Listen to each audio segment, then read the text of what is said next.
Recording in progress. Oke. Kita punya waktu sangat sempit banget dari jam 7 sampai jam 8 malam, jadi saya akan cepat aja. Ini tidak terlalu panjang waktunya, sempit banget. Kita akan mulai. Selamat malam, Assalamualaikum warahmatullahi wabarakatuh. Kita akan mulai penjelasan tentang data science, dan saya akan coba fokus ke hal yang lebih praktis, bagaimana orang yang sifatnya awam bisa melakukan analisa menggunakan software yang relatif free, gratis. Emang software ini gratis sih. Pakai Orange. Tapi kalau anda pengen pakai Python, pakai R, pakai keras dan sebagainya bisa. Oke, tapi sebelum terlalu masuk ke dalam software, mungkin saya kasih konteks dulu supaya anda ngerti yang dimaksud data science seperti apa. Saya akan coba file sharing. Oke, waduh seru ya. Suaranya bocor, seru banget. Oke, saya akan coba kasih lihat. Eh, Anda bisa ngelihat kuliahnya sih. Sorry. Oke, kuliahnya free sih sebenarnya. Coba kita lihat. Ini saya masuk ke kampus saya. Ini kuliahnya open. opencourse.itts.ac.id. Coba saya lihat. IoT Data Engineering. Oke, ini dia makhluknya.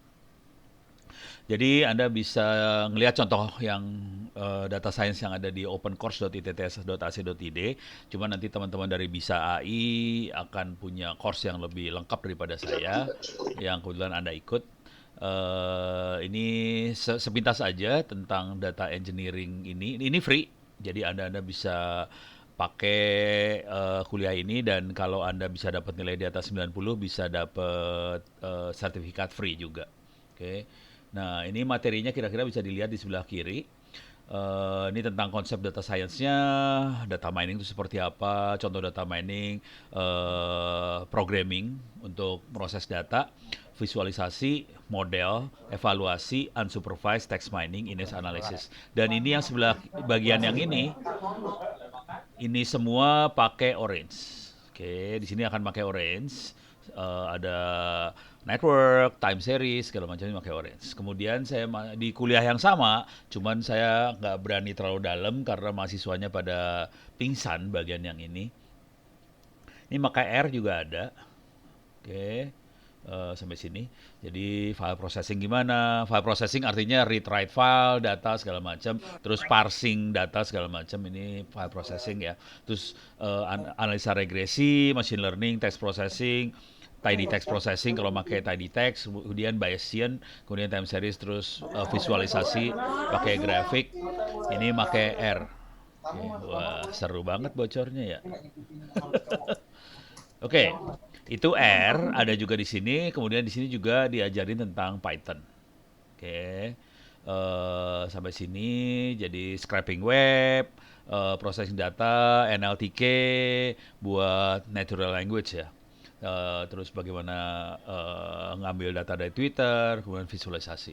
Jadi ini waktu itu saya masih ngoprek-ngoprek untuk urusannya text mining sih, iseng banget. Kemudian saya mulai ngoprek juga dari Python. Ini masih Python juga sebetulnya, TensorFlow dan keras itu Python juga sebenarnya. Ada di sini. Oke, bisa dioprek-oprek sampai akhirnya UTS UAS ada di bawah juga. Nah, kalau Anda nilainya cukup baik, bisa ngambil sertifikat sih sebenarnya. Ini diberikan untuk yang nilainya di atas 90 aja sertifikatnya. Ini free. Saya kasih contoh. Ini totalnya, ini open, kebuka, free. Open course ini free. Totalnya 4.000 sekian mahasiswa yang ngambil sih. Dan yang berhasil dapat nilai di atas 90 cuma 9 orang. dari dari 4.000 orang cuma 9 yang bisa di atas 90, ini orang-orangnya. Oke. Jadi kita bisa lihat orang-orangnya seperti apa, dan ini free sih sebenarnya. Jadi kalau Anda mau ngambil juga silahkan free. Cuman ini terbatas di bidang itu aja, dan saya akan fokus ke bagian atas yaitu tentang orange-nya aja. Kita akan fokus ke orange dan kita akan ngasih lihat yang praktisnya seperti apa. Karena waktu cuma 1 jam, jadi saya nggak bisa ngomong terlalu banyak. Orange sendiri Anda bisa ambil di sini, Orange Data Mining. Bisa ambil di sini, nanti programmingnya bentuknya sangat sederhana banget. kita akan pakai graphic programming. Jadi enak banget sih sebenarnya. Buat belajar enak sekali. Orange ini enak sekali buat belajar. Oke, beres ya. Sebelum saya masuk ke dalam Orange, saya akan kasih konteks lagi dari slide saya yang saya presentasikan di teman-teman BPK, Badan Pengawas Keuangan. Kebetulan Badan Pengawas Keuangan itu sedang melebarkan sayapnya, bukan hanya mengawasi keuangan, tapi juga mengawasi program sih sebenarnya. Program pemerintah tadi jalan apa kagak. Jadi tidak hanya mengaudit kwitansi, tapi juga mengaudit programnya jalan apa enggak. Secara kwitansi mungkin comply, semuanya cocok, tapi secara program bisa nggak jalan loh. Ini harus diaudit. Oke, jadi waktu itu teman-teman BPK minta, no bisa nggak ngasih masukan ke depan tuh dunia IT seperti apa, gitu ya kira-kira. Jadi saya akan loncat langsung ke data science-nya aja. Ini dia data science-nya. Oke. Kedepannya kira-kira gini yang berkaitan dengan data science. Dan ini sangat banyak dipakai hari ini di semua lini. Di semua kegiatan, kementerian lembaga, program, semuanya seperti ini sih sebenarnya. Pola pikirnya sederhana sih sebenarnya. Kalau kita bikin sesuatu, kita pengen yang kita bikin ini betul-betul pas atau customize dengan masyarakat. Syukur-syukur bisa di-customize untuk masing-masing orang. Kira-kira kayak gitu ya. Atau sebelum saya terusin, saya kasih lihat contohnya lah. Contoh real. Oke. Bentar, saya pengen ngelihat chatting sih sebenarnya. Coba chatting bisa ke monitor nggak sama saya? Oke. Oke, saya bisa monitor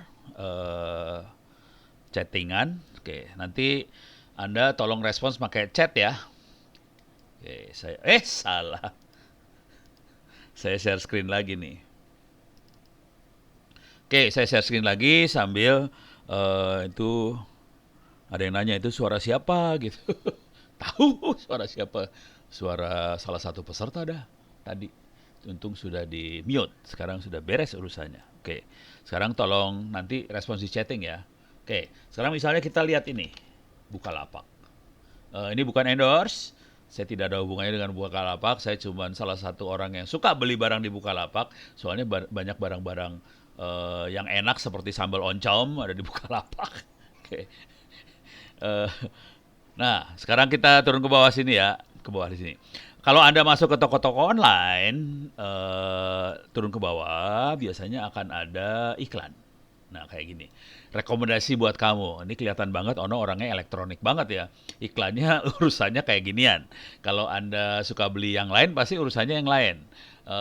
Pertanyaannya sederhana aja, silahkan tulis di chatting. Ini kalau kita masuk toko online ya, Bukalapak, Tokopedia, Shopee, apalah segala macam. Pertanyaannya, iklan setiap orang sama atau beda? Silahkan tulis di chatting, sama atau beda? Iya. Nah, iya. Oh. Ini ada suara bocor. Tolong mic-nya di mute dulu lah. Oke, beda ya. Semua orang tahu itu beda. Pertanyaan kedua. Pertanyaan kedua. Bagaimana cara toko online itu membedakan iklan setiap orang?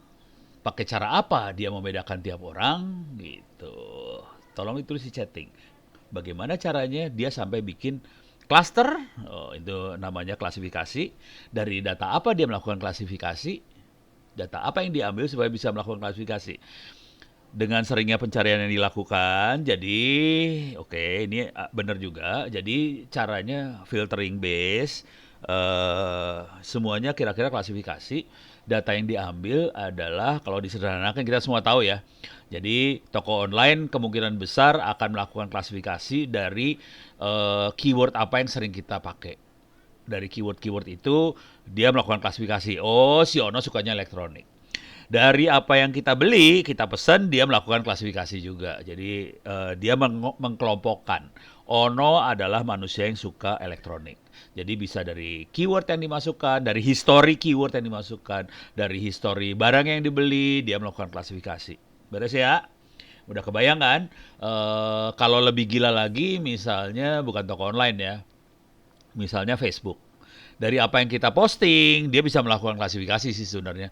Ono makhluk apa. Dari situ dia akan ngasih tahu yang pemberi iklan, lu kalau kalau mau iklan soal elektronik seperti ini, kasihnya usernya ini. Salah satunya Ono. Jadi mereka dunia-dunia ini sangat butuh sekali kemampuan untuk melakukan klasifikasi. Ini makhluk apa? Supaya ujungnya ke iklan sih. Cari duit. Jadi iklan itu butuh klasifikasi tadi. Pada zaman dulu kala ini susah terjadi. Misal contoh yang real aja ya, bayangkan televisi.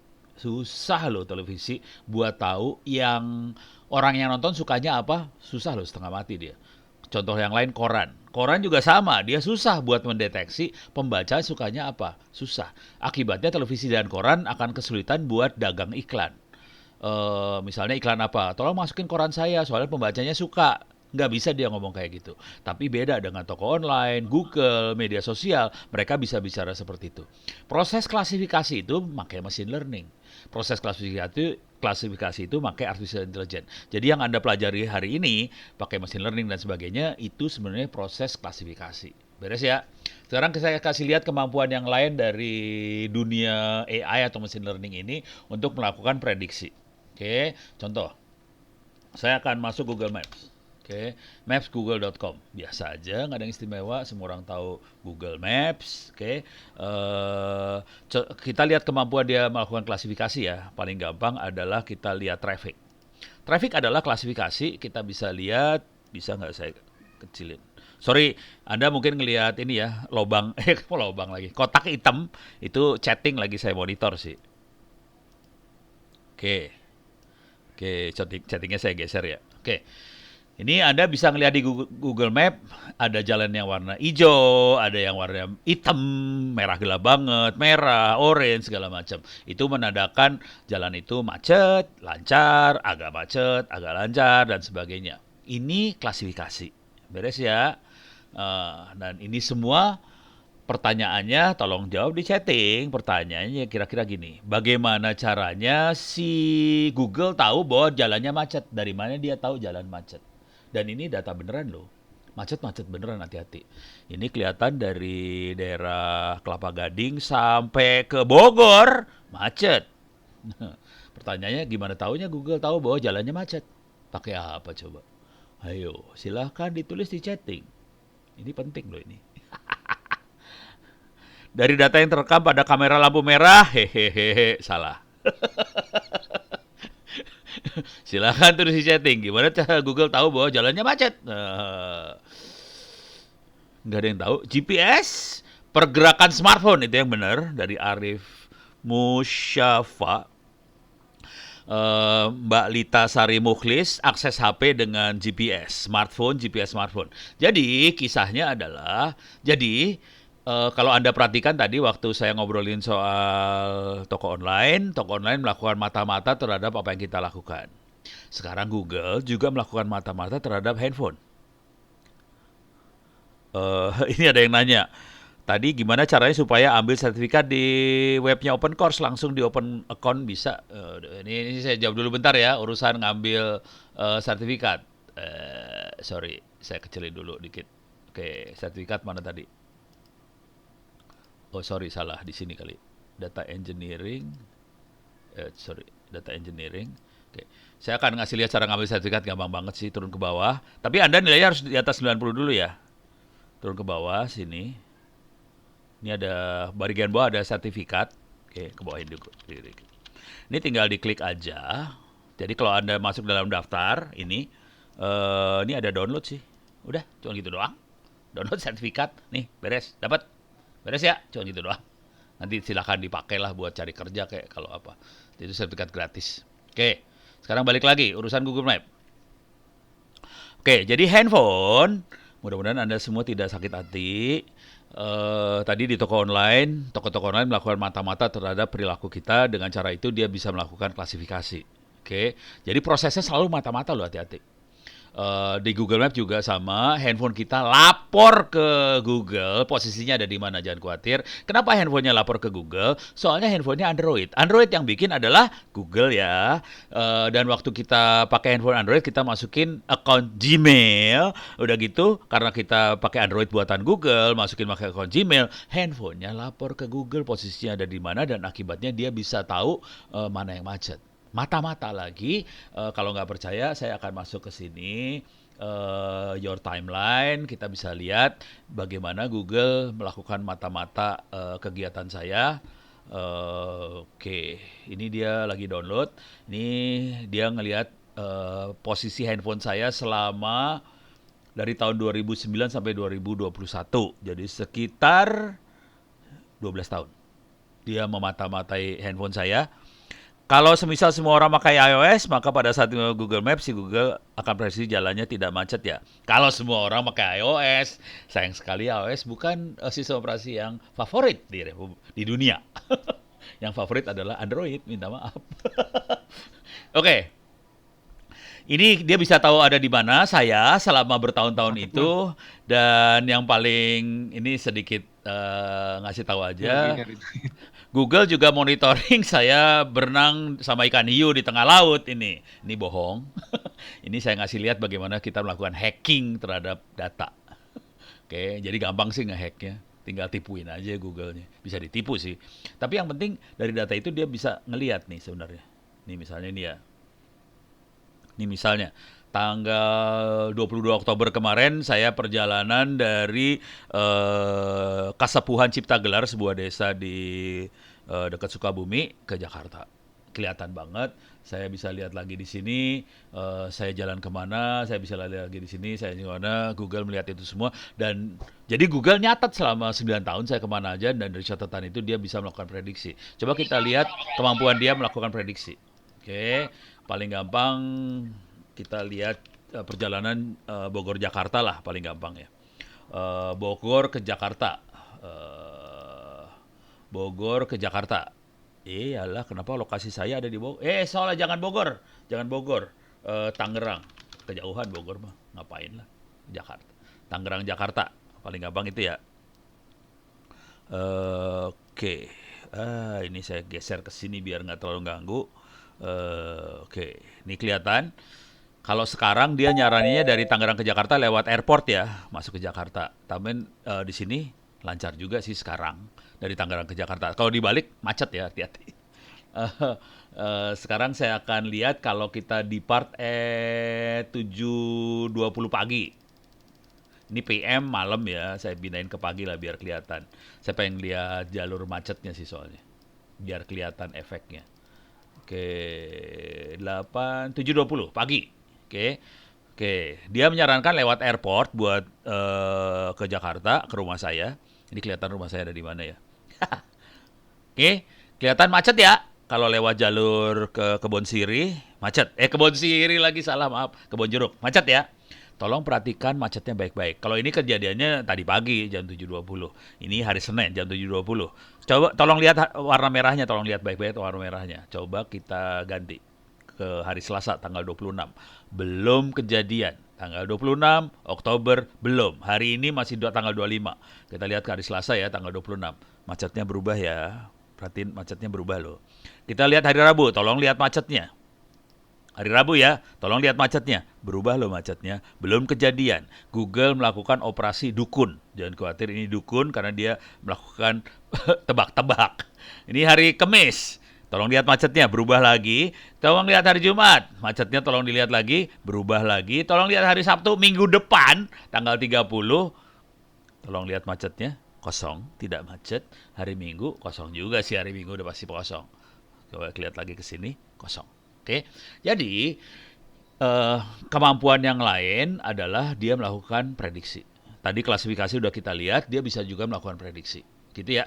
Oke, beres? Oke, saya minta waktu lagi 5 menit lagi barangkali. Saya kasih lihat satu lagi, Play Store. Ini karyanya Yoga, dia dapat penghargaan Satu Indonesia Award. Visgo. Oke, Visgo. Ini kelihatan, ini dia Visgo, Code Indonesia, Visgo. Ini karyanya Yoga. Anda bisa lihat namanya di Satu Indonesia Award lah, satuindonesia.com. Eh, ini Yoga ini bikin aplikasi namanya Visgo ini. Ini aplikasinya buat nelayan. Eh, Kalau kita tahu, ini nelayan tradisional maksudnya ya. Jadi kalau kita tahu yang namanya nelayan punya masalah dengan bensin. Karena tiap kali dia melaut, dia harus ngabisin bensin buat nyari ikan.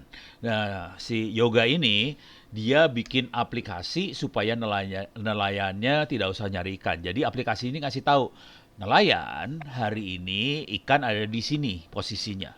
Gitu ya. Ini asli. Nah, ini saya kasih lihat orangnya. Coba lihat, ada nggak? Oh, saya harus masuk ke sini dulu. Masuk ke Satu Indonesia Award. Oke.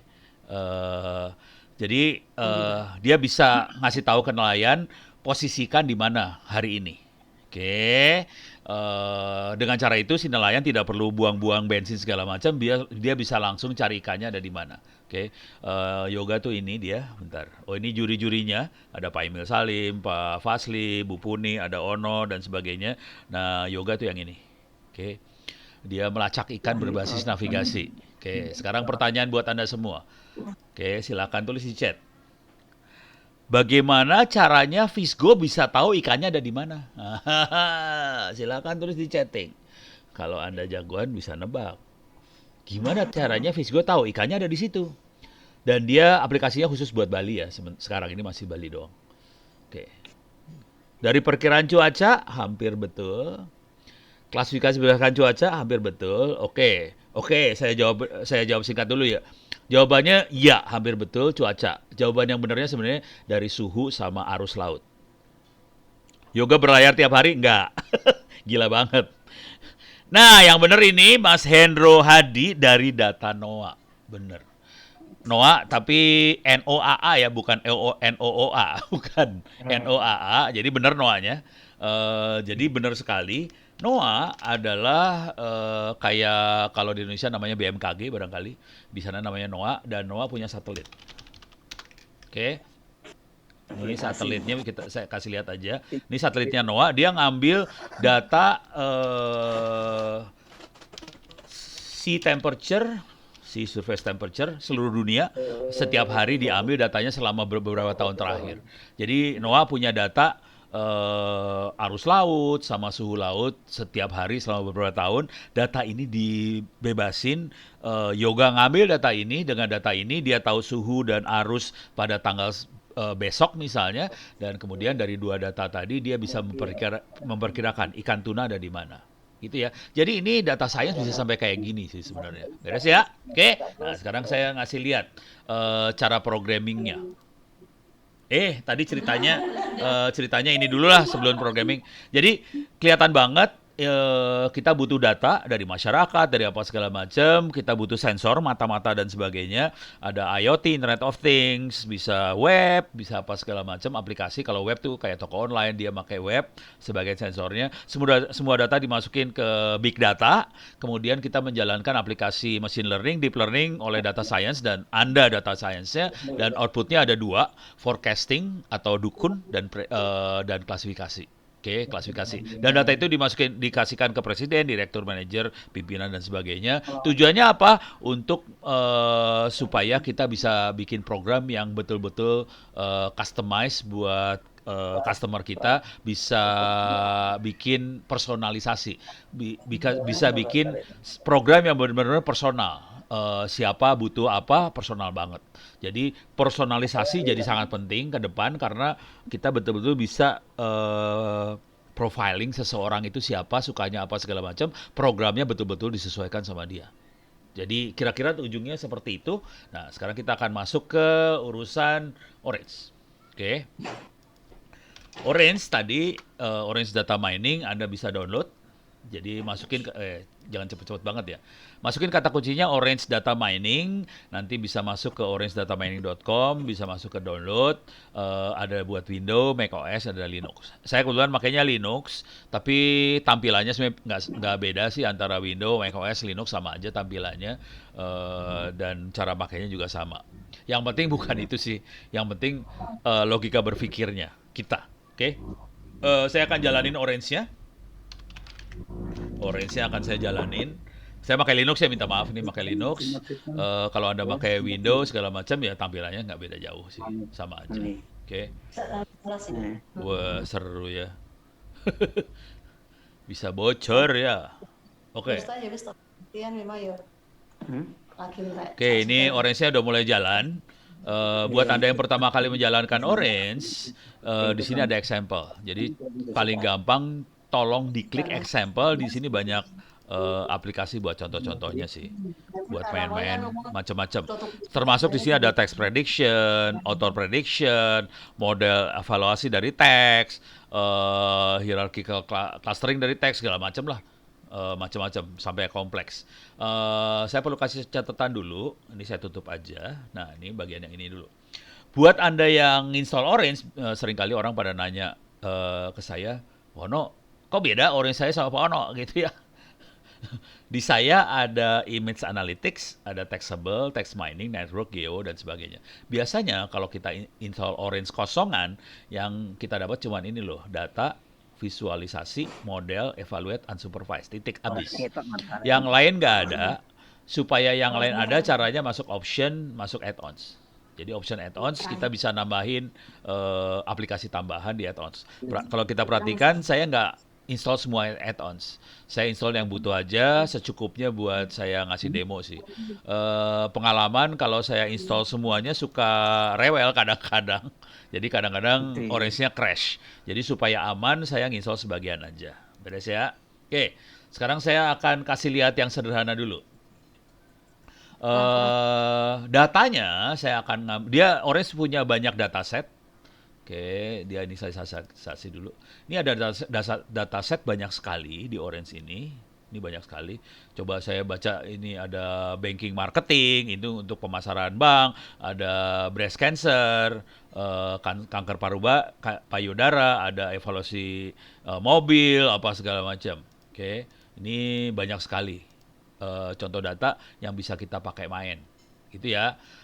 Saya akan ngambil contoh data yang paling lucu. Ini Titanic. Oke, saya akan ambil Titanic. Udah saya klik, ya udah. Ini Titanic. Ada 2201 instance data. Variabelnya ada 4 dan ada kategorinya. Saya nggak bisa nge-mute sih, jujur saya nggak bisa nge-mute, minta maaf. Saya nggak bisa nge-mute karena saya host yang nggak bisa nge-mute. Coba. Nggak bisa, saya nggak punya kemampuan buat nge-mute. Jadi harus dari teman-teman bisa AI yang bisa melakukan ya. Oke, saya balik lagi urusan Orange tadi. Iya, suara bocornya bikin sakit ya. Sarannya sih kalau nggak mau dengerin nggak usah ikut gitu ya, biar nggak ganggu yang lain sekalian. Oke, sekarang balik lagi ke urusan data science. Oke, sekarang saya ngambil data Titanic. Titanic buat Anda yang belum tahu, Titanic adalah kapal pesiar besar pada zaman sebelum Titanic. Ini kapal pesiar besar yang tenggelam. Ini sebelum Perang Dunia. Dia tenggelam, nih tenggelam kayak gini, nih kelihatan di bawah laut udah ditemuin kapalnya, dan ada banyak yang meninggal. Nah, sekarang kita pengen pakai Orange ngeliat. Oke, saya balikin lagi, ini dia.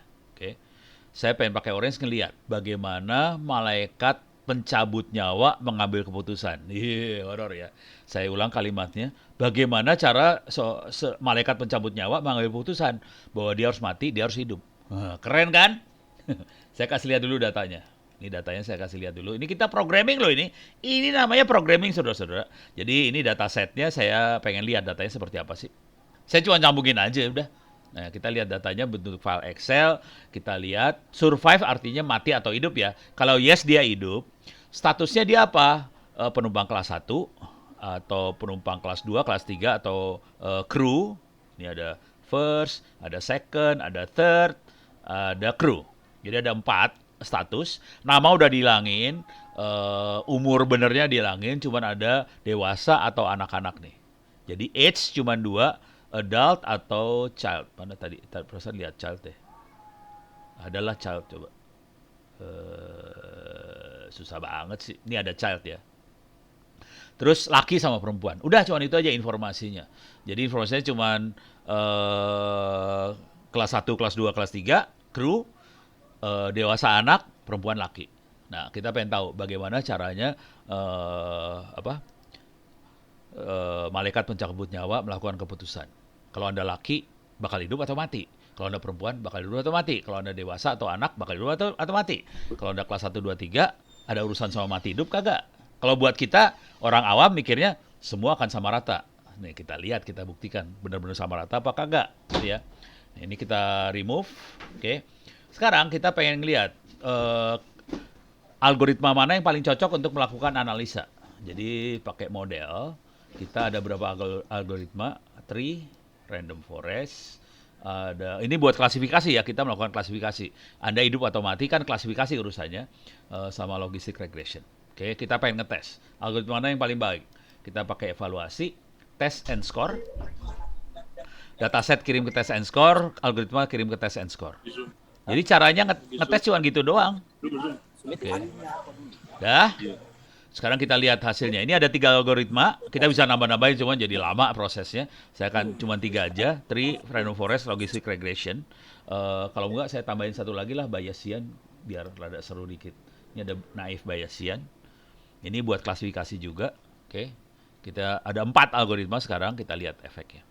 Kita bisa lihat sekali di sini yang paling tinggi adalah antara tree sama random forest. Naive Bayes sama logistic regression kecil. Jadi kita milih di antara 2. Cuman jujur yang bagus kayaknya tree deh. Kalau yang soalnya kita pengen bikin tree sih. Decision tree sebetulnya. Jadi saya pengen bikin decision tree dari malaikat pencabut nyawa. Kira-kira kayak itu. Minta maaf nih. Kalimatnya rada-rada provokatif banget. Oke. Tapi kita bisa lihat tree bagus, random forest bagus, naive Bayes, logistic regression nggak sebagus yang 2. Oke, jadi kita ngambil dari 2 itu. Tapi saya ngambilnya tree. Ini apa sih? Oke. Klik. Kok nggak mau? Oke. Jadi tree akan saya ambil. Ini saya buang aja. Remove. Ini saya buang. Remove. Jadi saya ngambil tree. Oke, data. Saya akan analisa pakai tree aja. Cuma gini doang. Analisa pakai tree. Dah beres. Sekarang saya pengen lihat hasilnya. Ya udah gampang, tinggal visualisasi di sini. Tree viewer. Oke, cuma gini doang. Ini programming selesai. Kita bisa lihat hasil. Jadi programmingnya cuma gini doang. Ngambil data, masukin model, pakai tree viewer, langsung keluar. Coba kita lihat bener nggak keluarnya. Oke, levelnya saya kecilin dulu ya, 2 level dulu ya. Target yang mana? Yes to hidup atau no mati. Oke, saya pengen lihat. Kita lihat yang hidup dulu aja ya. Kita lihat hidup atau enggak.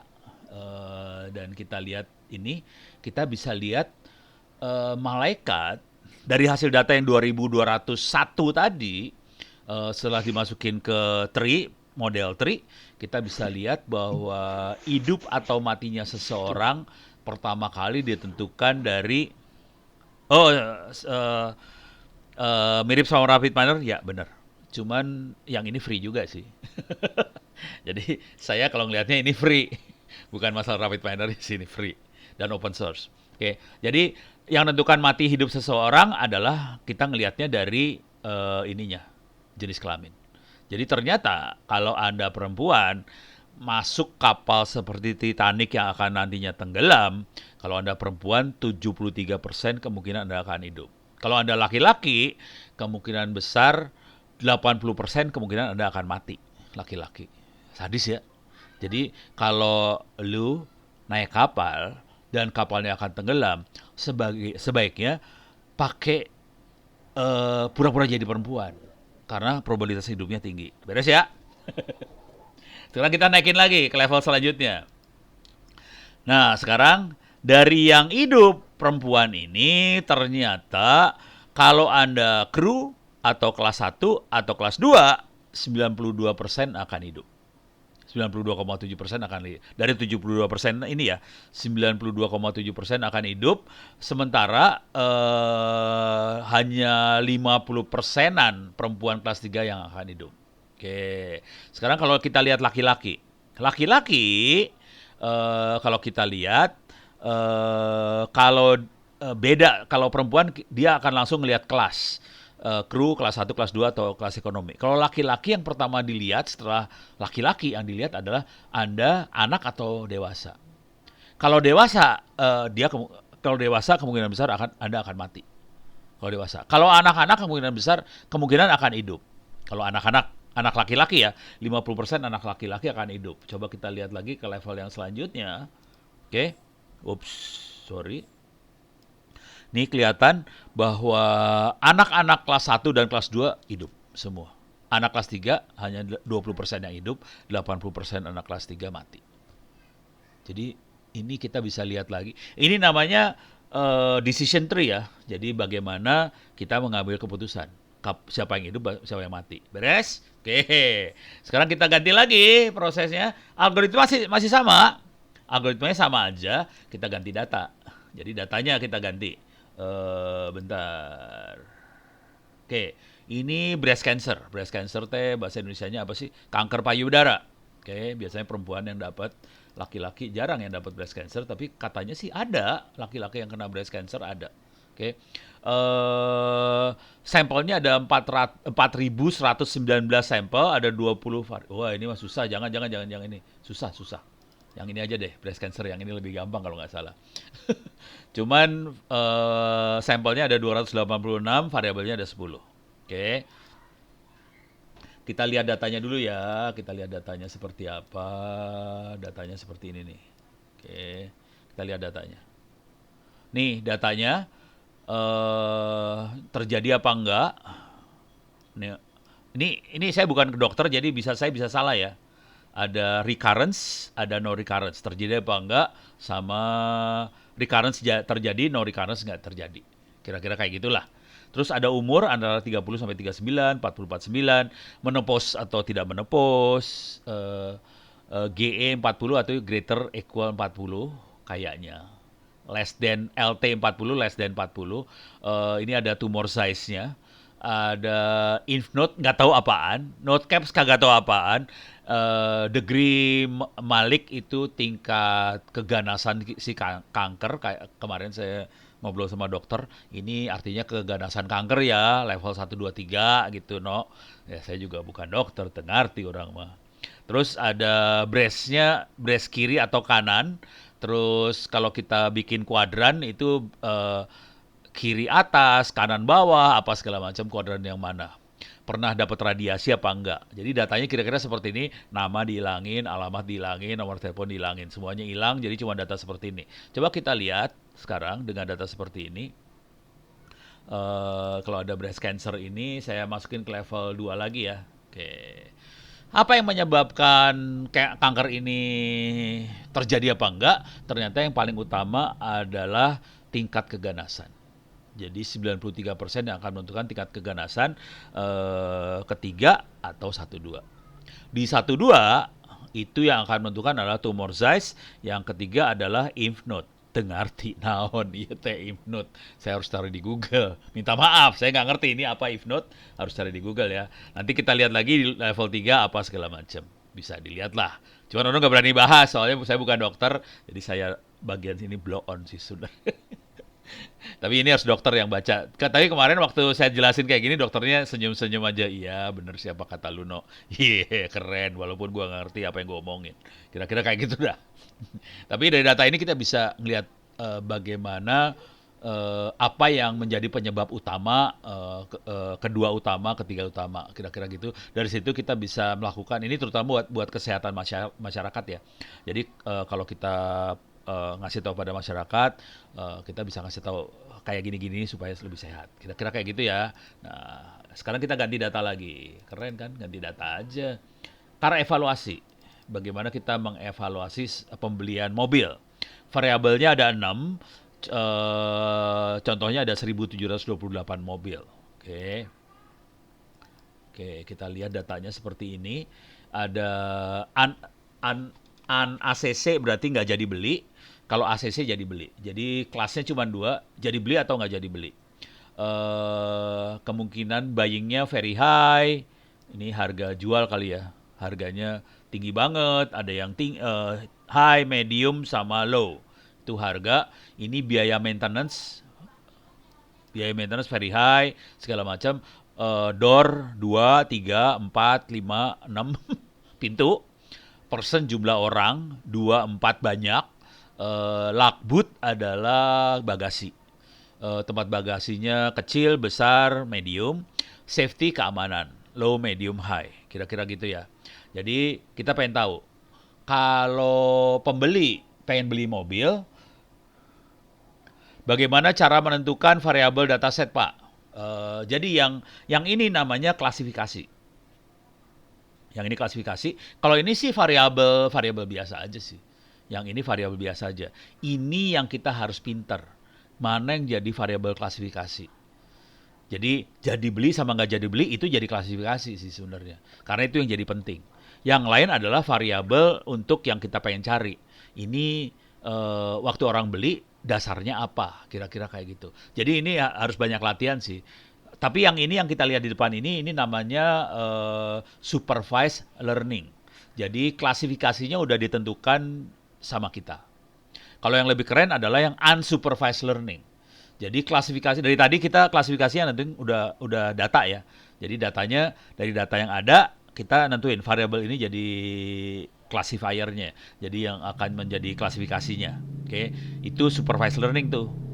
Dan jujur yang namanya Google, Facebook segala macam klasifikasinya dilakukan oleh manusia sih sebenarnya. Jadi manusia akan ngasih klasifikasi, nanti pakai machine learning dia ngelihat decision tree-nya. Jadi decision tree dipakai buat machine learning. Mudah-mudahan saya akan agak menjawab pertanyaan dari Mbak Lita Sari Muklis ya. Jadi ininya kita harus pakai mata pintar-pintar ngelihat variabel mana yang sebenarnya paling cocok buat klasifikasi. Oke, contoh kalau kita jadi sales buat apa sih namanya kredit di bank, kan kredit ujung-ujungnya orang mau orang bisa ngambil kredit atau enggak. Jadi ini masalah klasifikasi. Orang bisa ngambil kredit atau enggak bisa ngambil kredit. Yang dilihat kan macam-macam ya. Track record lah, penghasilan lah, jumlah mobil, jumlah anak, jumlah istri. Nah itu semua nanti bisa nentuin. Oh oke, berarti yang istrinya 1 cocok buat ambil kredit. Kalau istrinya banyak mungkin susah buat ambil kredit. Soalnya pengeluarannya lebih banyak. Kira-kira gitulah. Jadi kita harus pinter-pinter mana yang akan jadi variabel buat klasifikasinya itu. Oke. Nah, sekarang balik lagi ke sini. Data seperti ini udah dimasukin. Kita masukin ke tree lagi. Sekarang kita lihat reviewernya. Saya balikin lagi ke level 2 lagi biar lebih gampang. Ternyata waktu orang membeli mobil yang pertama kali dilihat bukan harga, bukan biaya maintenance, bukan apa yang dilihat jumlah orangnya ada berapa. Jadi ternyata hanya sedikit orang yang beli mobil dengan 2 orang. Sebagian besar orang akan beli mobil dengan penumpang 4 atau lebih. Beres ya? Sederhana banget sih ngelihatnya. Oke, setelah itu kita lihat level selanjutnya. Kelihatan yang kedua akan dipilih adalah safety. Oke, orang akan beli ke mobil kalau safety-nya high atau medium. Kalau low, kemungkinan besar nggak akan dibeli. Ya, nggak banyak orang yang pengen beli mobil buat celaka. Ternyata nggak terlalu banyak. Sebagian besar pengen beli mobil buat selamat. Kira-kira kayak gitu ya bahasanya. Nah, sekarang mulai masuk yang lain. Buying. Buyingnya itu harga jual antara high medium sama low medium hampir sama sih. Oke. High sama very high sama low medium hampir sama, 50-50. Jadi sebagian beli yang mahal, sebagian yang murah. Sekarang selanjutnya yang jadi parameter adalah maintenance. Ternyata orang yang harganya mahal cenderung akan beli yang biaya maintenance-nya high sama low. Kalau very high nggak akan dibeli. Oke. Sementara kalau orang yang beli yang low medium cenderung akan beli mobil dengan maintenance yang very high. Gitu. Dan selanjutnya kalau orang yang mobilnya mahal cenderung akan dilihat adalah bagasi.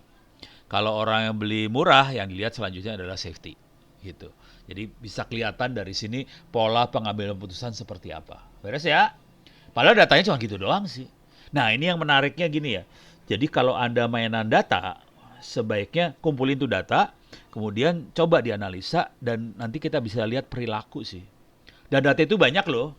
Data banyak banget, contoh-contoh data banyak banget. Kalau di Orange sudah ada. Kalau mau ini Orange datanya bentuknya file Excel loh, jangan khawatir ya. Jadi Orange bisa baca file Excel, jangan khawatir. Kalau Anda masuk ke kuliah saya, mana tadi kuliahnya teh? Cyber security, alas ya. Oke, ini operating system, data engineering. Jadi kalau masuk ke kuliah saya yang ini, data engineering, bentar, di sini kalau nggak salah. Itu saya kasih beberapa link buat download data sih. Kok nggak mau? Lemot banget. Jadi adalah link-link buat ngambil data. Coba ya. Data set example. Paling gampang mah gitulah. Cari aja. Di sini ada 21 tempat buat cari free dataset untuk data science project. Silakan nyari-nyari di sini buat latihan. Jadi kalau mau latihan, sarannya cari di salah satu tempat ini. Yang beken adalah ini ada 538, terus ada Free BuzzFeed, ada Socrates Open Data, banyak banget lah. Ada Google, Google juga punya ya, paling dataset. Wikipedia terutama yang bentuknya teks ya. Terus ada Kaggle, nah ini legend banget. Silahkan diambil. Jadi dataset banyak. Tapi kalau nggak mau ngambil yang ini, rata-rata datasetnya gede-gede. Kalau nggak mau ngambil yang ini, di Orange juga ada datasetnya. Udah kebayang ini ya. Sekarang saya akan masuk yang lebih sulit lagi. Ini pelan-pelan saya kerjain banyak banget loh ini. Oke, saya akan coba masuk yang lebih sulit lagi. Saya akan main unsupervised learning sekarang. Oke, ini udah saya tutup aja. Saya akan coba masuk unsupervised learning. Unsupervised. Sorry. Saya akan melakukan analisa gambar. Ini gambar yang saya analisa, tapi dia bukan supervised. Dia unsupervised. Kalau supervised, artinya kita udah nentuin. Kalau tadi misalnya Titanic, saya tentuin. Yang ini nih mati, ini nih hidup, ini nih mati. Jadi klasifikasinya udah saya tentuin. Nanti kita tinggal pakai tree buat ngeliat mana yang bagus klasifikasinya. Itu supervised. Kalau unsupervised, tidak ada informasi tadi, klasifikasinya nggak ada. Oke, saya ambil yang ekstrim adalah gambar. Oke, ini gambar. Di sini saya ada domestic animal atau binatang peliharaan, ada 20 gambar di sini. Oke, kita pengen lihat gambarnya seperti apa. Kita bisa masuk image viewer, kita klik di sini dan ini bisa kita lihat. Oke. Ini ada sapi, ada ayam, ada kalkun, ada bebek, ada segala macam. Jadi gambarnya gambar anak-anak sih. Tugas kita adalah mengklasifikasi. Ini satu kelompok sama siapa. Kalau kita lihat gini aja kita bisa. Kalau kita sebagai manusia kita tahu ya. Jadi ini ox kemungkinan besar satu keluarga dengan calf. Duck satu keluarga dengan goose. Oke. Lamb mungkin sama goat, sama ini satu keluarga. Fowl sama ini satu keluarga kayaknya. Oke, ini hen sama rooster satu keluarga. Itu sebagai manusia. Nah, bayangkan mesin bisa nggak melakukan klasifikasi seperti itu? Oke, coba kita lihat datanya seperti apa. Datanya sangat menyedihkan. Stres lu data. Saya kebawain dulu biar ada lebih enak lihatnya. Ini datanya kayak gini nih, mampus dah. Datanya isinya cuman nama, terus besar tuh besar kilobyte ya, besar gambar berapa kilobyte, kagak ada urusan sama klasifikasi ini mah. Udah gitu pixel, lebar sama tingginya berapa piksel. Kagak ada urusan sama klasifikasi. Jadi tidak ada sama sekali informasi ini hewan. Tidak ada informasi bahwa ini kakinya 4, ini kakinya 2, ini ada sayapnya. Nggak ada informasi itu semua, kagak ada. Dan kita harus bisa melakukan klasifikasi itu semua ya. Hewan mana, keluarga apa, kakinya berapa, segala macam. Kita pengen klasifikasi itu. Jadi kita harus bisa mengekstrak fitur dari gambar-gambar itu. Ya, jadi ini kakinya berapa, sayapnya ada berapa, matanya ada berapa, ada buntut enggak, ada bulu enggak, ada kaki enggak. Jadi dari data-data itu kita harus bisa ekstrak dari gambar. Nah, mampus kan. Bagaimana cara mengekstraknya? Nah, itu yang seru. Cara ngekstrak fiturnya adalah masuk ke image analysis. Di sini ada image embedding. Image embedding di sini kita bisa milih mau pakai apa. Di sini ada pilihannya Google Inception V3, ada pilihan yang lain ya. Ada SquishNet, ada VGG16, VG19, Painters, Deeplock, ada OpenFace dan sebagainya. Oke. Kita punya pilihan ini. Apakah itu Google Inception V3? Google Inception V3 adalah nih, Google Inception V3, kita lihat gambarnya aja. Ini adalah neural network. Iya, serem banget.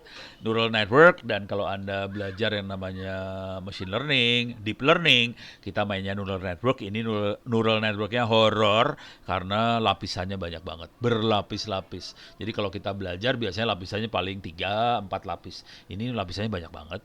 Dan ini dilepasin sama Google secara gratis, free. Jadi kita bisa melakukan analisa pakai neural network. Neural networknya kita nggak usah bikin. Kita butuh prosesor yang kencang banget. Disediain secara gratis oleh Google. Beres ya? Ini disediain oleh Google. Jadi kalau kita, coba kita lihat di sini. Nah, kalau kita lihat, coba kita gedein dulu gambarnya. Nah, kalau kita lihat inputnya adalah 299 kali 299 kali 3. 3 itu warna biasanya. 299 pixel kali 3 warna, red, green, blue biasanya. Outputnya adalah 8 kali 8 kali 2048. Ini fitur. Dia akan mengekstrak fitur. 2048 fitur. Fitur tadi ya, kakinya berapa, matanya berapa, bulunya ada enggak, ada buntutnya enggak. Nah, itu fitur.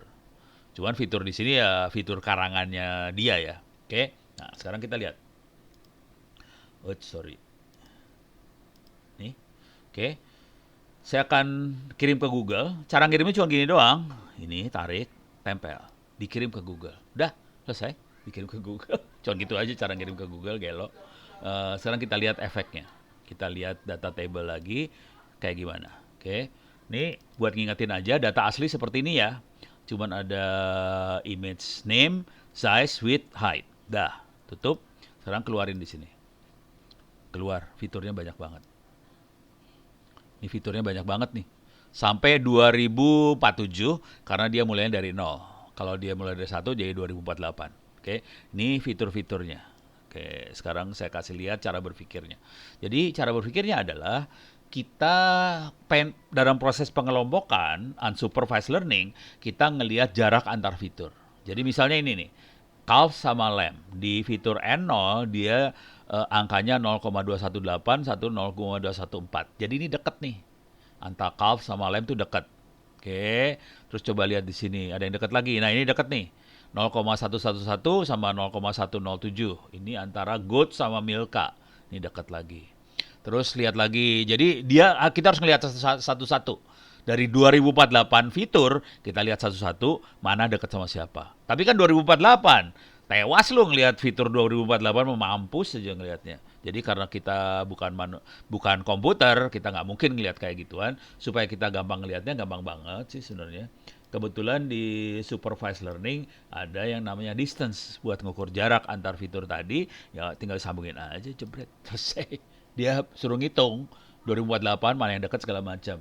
Nah, dari situ kita bisa melakukan clustering. Bisa clustering, pengelompokan, klasifikasi, ya ini dia makhluknya. Dan kita bisa lihat hierarkinya dari cluster tadi ya, pengelompokan tadi. Jadi kita bisa sambungin ke sini buat visualisasi. Oke, supaya enak ngelihatnya, kita lihat lagi gambarnya. Oke, sini. Yang kita buka, ini klasternya, ini gambarnya. Oke, oke. Ini klaster, ini gambar. Kita belum select, jadi di gambarnya nggak ada apa-apa. Coba kita select. Duckling sama chick. Oke, mirip kan? Dia nggak salah. Walaupun kita sebagai manusia tahu bahwa duckling sama chick beda. Yang ini mah bebek, yang ini mah ayam. Beda makhluk. Lebih enak bebek katanya sih. Nah, sekarang kita klik lagi. Rooster sama hen. Mirip. Kita lihat lagi duck sama goose. Mirip. Coba lihat yang ini, C1. Ini adalah keluarga burung-burungan ya. Ada sayapnya, kakinya dua, ada apa? Bulunya. Ini burung-burungan semua kelihatan. Ini yang satu kelompok ini dia langsung tahu ini burung semua. Oke. Coba kita lihat kelompok yang ini. Mirip. Coba kita lihat kelompok yang ini. Mirip. Coba kita lihat lagi kelompok yang ini. Ada bulunya sekarang. Kita lihat kelompok yang ini. Ini apa? Cow sama calf bentuknya kayak gini. Coba lihat gerombolan yang ini. Mirip lagi. Gerombolan yang ini. Nah, kaki 4 semua. Ada yang gendut, ada yang kurus tapi ya. Di sini ada cat dan rabbit.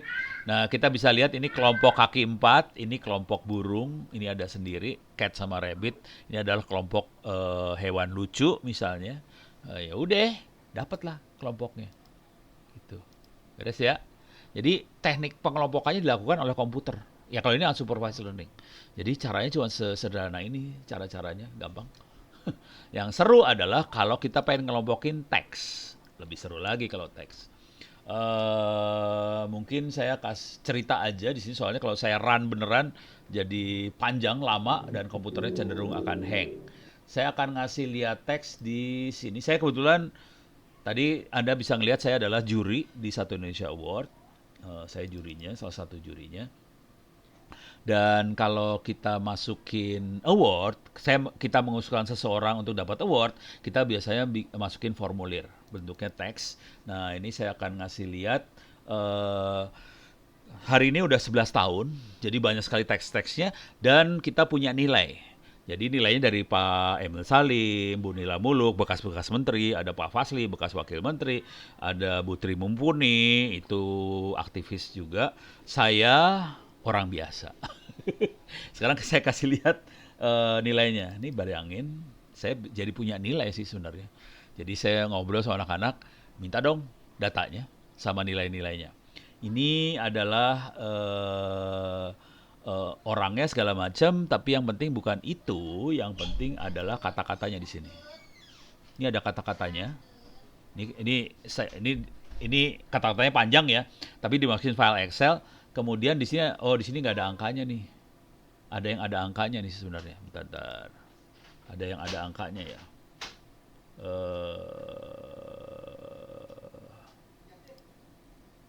Ini nih. Ini ada angkanya nih kalau nggak salah. No, ini ada angkanya sebelah kanan. Jadi ini ada kata-katanya, motivasinya gimana, tingkat kesulitannya gimana, outcome-nya gimana, outreach, sustainability-nya dalam bentuk kata-kata. Kemudian di sini ada angka. Ini angka dari juri ya. Selama 10 tahun kita ngumpulin, jadi kita punya, kalau kata-kata seperti ini, angkanya seperti ini. Kira-kira kayak ujian esai lah. Jadi kalau kita punya kata-kata seperti ini, guru akan ngasih nilai berapa. Cuma di sini kebetulan nilainya ada beberapa nilai, ada motivasi, ada tingkat kesulitan, ada outcome, outreach segala macam, ada angkanya. Kemudian apa yang terjadi dari data-data ini yang udah dikumpulin 10 tahun, nanti kalau ada data yang masuk, kan bentuknya cuma tulisan doang. Saya run dulu, saya dapetin modelnya seperti apa. Dari model itu saya akan melakukan penilaian terhadap data baru yang masuk. Dan jadi saya bisa melakukan juri, saya nyolong sebetulnya cara berpikir Pak Emil Salim, Bu Nila Muluk dicolong, terus dipakai buat menilai peserta yang selanjutnya. Dan ini prosesnya jadi cepat banget. Kemarin juri-juri pada komplain ke saya, "No, kok kamu bisa cepat banget ngasih nilainya?" Hehe, ketawa aja saya. Soalnya saya pakai cara seperti ini. Jadi dari history, jadi ini sama, mata-mata juga. Tapi ini history yang lalu diambil, nilainya kayak gimana. Dari history tadi kita nilai yang akan datang. gitu, dapat gitu. Oke, ada pertanyaan terakhir 1 menit? Nggak ada, aman? Nggak ada ya? Oke, kalau nggak ada, saya tutup sekian dulu. Terima kasih banyak atas partisipasinya.